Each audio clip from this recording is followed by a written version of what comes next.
पुरुषोत्तम मास महत्तम अध्याय 17। हरे कृष्णा, राधे राधे। याद रखो, पुरुषोत्तम मास का स्नान असमर्थ को सामर्थ बना देता है, निर्धन को धन देता है, बीमार को आरोग्यता देता है, पापी को पुण्य और निर्बल को बल देता है। इसलिए अभी भी समय है, पुरुषोत्तम मास में प्रयत्न से कुछ न कुछ जरूर कर लो। अब श्री गणेश जी महाराज और अपने गुरुदेव को याद करते हुए पुरुषोत्तम मास महत्तम का अध्याय 17 सुनते हैं। विघ्न कटे संकट मिटे, मंगल हो हर काज, बाधाएं सब दूर कर, हे गणपति महाराज। बोलो गणेश जी महाराज की जय। गुरु आपके उपकार का कैसे चुकाऊं मैं मोल, लाख कीमती धन भला, गुरु है मेरे अनमोल। बोलो गुरुदेव महाराज की जय। कल हमने पुरुषोत्तम मास महत्तम के अध्याय 16 में सुदेव शर्मा ब्राह्मण और उनके पुत्र शुकदेव की मृत्यु की कथा को सुना।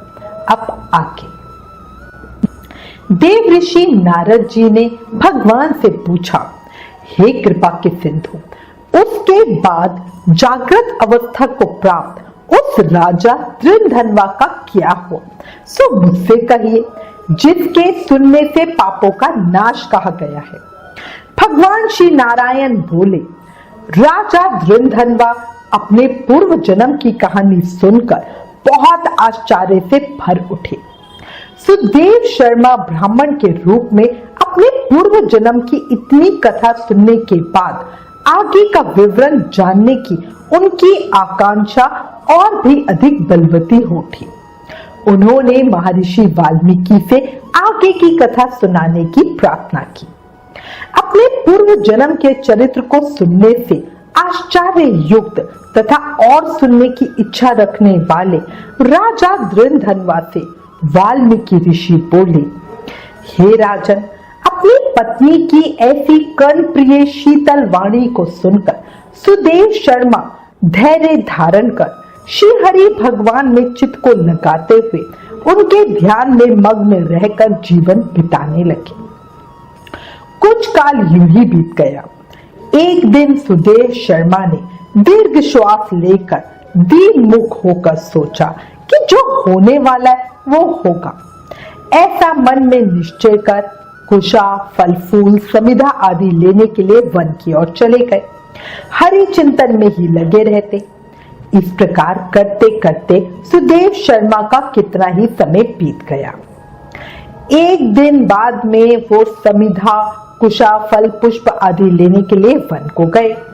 वहां जाकर सुदेव शर्मा मन से श्री हरि भगवान के चरण कमलों का ध्यान करने लगे। उसी दिन उनका पुत्र शुकदेव भी अपने मित्रों के साथ स्नान और जल क्रीड़ा करने के लिए एक सरोवर पे चला गया। ग्रीष्म ऋतु थी। बावली में प्रवेश कर अपने मित्रों के साथ जल यंत्रों से जल फेंकता हुआ और बार बार हंसता हुआ खेलने लगा। इस तरह खेलते खेलते सभी बालक सरोवर में आगे बढ़ते गए। खेल ही खेल में बालकों ने शुकदेव को गहरे जल की ओर आगे कर दिया। शुकदेव स्वयं भी अन्य बालकों से बचने के लिए उस तरफ बढ़ गया। देवत या भाग्य से प्रेरित हो अपने श्वास को रोककर अपने मित्रों को छलने की इच्छा से उसने गहरे पानी में गोता लगाया। खेल खेल में ही शुकदेव जल में इतना नीचे उतर गया कि वो अपने को संभाल ना सका। बहुत व्याकुल होकर वो जल से निकलने का प्रयत्न करने लगा, लेकिन वो ऐसा कर ना सका और उसकी मृत्यु हो गई। जल से जब शुकदेव बाहर नहीं निकला तो उसके सब मित्र बालक चकित होकर हाहाकार करते हुए बहुत जोर से दौड़े और अत्यंत शोक से ग्रस्त उन बालकों ने ये समाचार उनकी माता गौतमी को आकर सुनाया। उन बालकों के अत्यंत अप्रिय व्रजपात के समान वचनों को सुनकर पुत्र से अति प्रेम करने वाली वो माता गौतमी पृथ्वी पर मूर्छित होकर गिर गई। उसी समय वन से सुदेव शर्मा भी घर वापस आए। और पुत्र की मृत्यु की बात सुनकर वो भी कटे पेड़ की तरह पृथ्वी पर गिर गए। काफी समय तक विलाप करने और पड़ोसियों के एकत्रित होने के बाद उस सरोवर पर गए और शुकदेव के शव को सरोवर से बाहर निकाल लिया। मृत पुत्र का आलिंगन कर उसके शरीर को गोद में लेकर सुदेव शर्मा बारंबार पुत्र का मुख चूमने लगे। इसके बाद अपनी गोद में स्थित मृत पुत्र को बार बार देखते हुए, रोते विलाप करते हुए गदगद शब्दों से बोले, हे पुत्र, मेरे शोक को नाश करने वाले शीतल, सुंदर और शुभ वचनों को बोलो। हे वत्स, मेरे मन को प्रसन्न करो। पुत्र, अपने वृद्ध माता पिता को छोड़कर तुम्हारा यूं जाना उचित नहीं है। हे पुत्र, वेद अध्ययन के लिए तुम्हारा श्रेष्ठ मित्र तुम्हें बुला रहा है और बड़े हर्ष से पढ़ाने के लिए उपाध्याय भी तुमको बुला रहे हैं। हे पुत्र, शीघ्र उठो, इस समय क्यों सो रहे हो?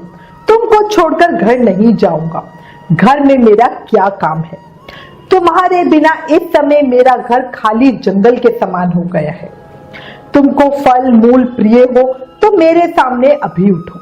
यदि नहीं उठोगे तो वन को भी नहीं जाऊंगा। वन में क्या काम है? मैंने कोई निंदित काम नहीं किया और ब्रह्म हत्या भी नहीं की। फिर किस कर्म के फल से मेरा पुत्र मर गया? हाँ ब्रह्मा, तुमने ऐसा करके कौन सा बड़ा फल प्राप्त कर लिया? हे निर्दय, वृद्ध दीन मेरे नेत्रों को लेकर निर्धन का धन और दोनों स्त्री पुरुषों का सहारा इस पुत्र को हरण करते तुमको लज्जा क्यों नहीं होती?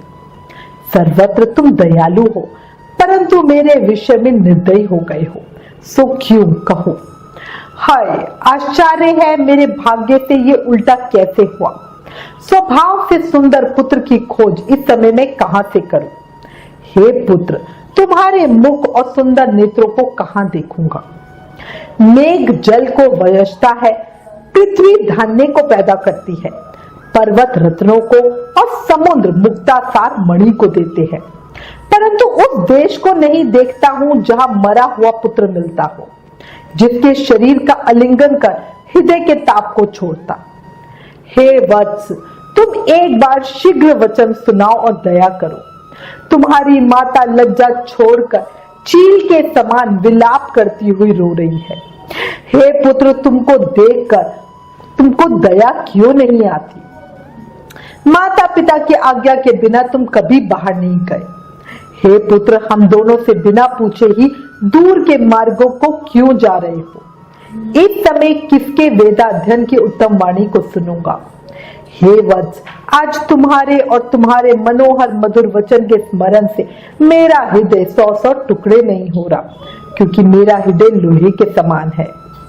हे कौशलेंद्र, राजा दशरथ, तुमको हम धन्य मानते हैं, क्योंकि रामचंद्र के वन जाने पर पुत्र के ताप से दग्ध प्राणों को तुम नहीं रख सके, परंतु पुत्र के मर जाने पर भी जीवित रहने वाले मुझको धिक्कार है। हे गोविंद, हे विष्णु, हे यदुनाथ, हे नाथ, हे रुक्मणी के प्राण प्रिय, हे मुरारे, हे दीन पर दया करने वाले, हे दयालु, पुत्र रूप अग्नि के ताप से संतप्त मेरी रक्षा करो। हे देवादिदेव, हे समस्त लोकों के नाथ, हे गोपाल, हे गोपीश, हे चक्र को हाथ में धारण करने वाले, हे यमुना के विष दोष को हरने वाले, पुत्र रूप अग्नि के ताप से संतप्त मेरी रक्षा करो।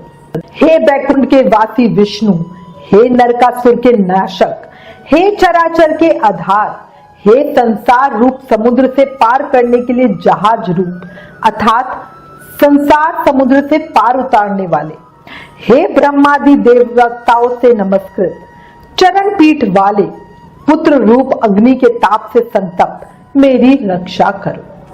हमारे समान षट दूसरा कोई नहीं, जो मैंने देव की पुत्र श्री कृष्ण चंद्र के वचनों का उल्लंघन कर पुत्र में दुराशा की। कौन अभागा पुरुष भाग्य में न रहने वाली वस्तु को प्राप्त कर सकता है? इस प्रकार काफी समय तक ब्राह्मण सुदेव और उनकी पत्नी गौतमी भगवान का नाम ले लेकर विलाप करते रहे। पुरुषोत्तम मास महत्तम अध्याय 17 समाप्त। आगे की कथा कल के अध्याय 18 में सुनेंगे। अटल सत्य है कि जैसे बछड़ा 100 गायों में अपनी मां को ढूंढ ही लेता है, उसी तरह कर्म अपने कर्ता को ढूंढ ही लेते हैं, आज नहीं तो कल। अंत में कहूंगी, लोग आपके साथ कैसा व्यवहार करते हैं ये उनका कर्म है।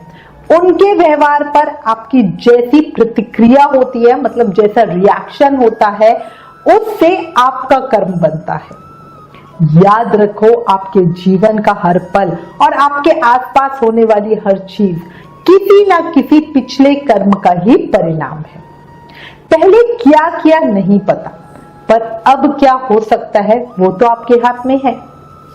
कृष्ण कृपा आपके साथ में है, तभी आप ये महापुण्य देने वाला पुरुषोत्तम मास महात्म सुन रहे हो।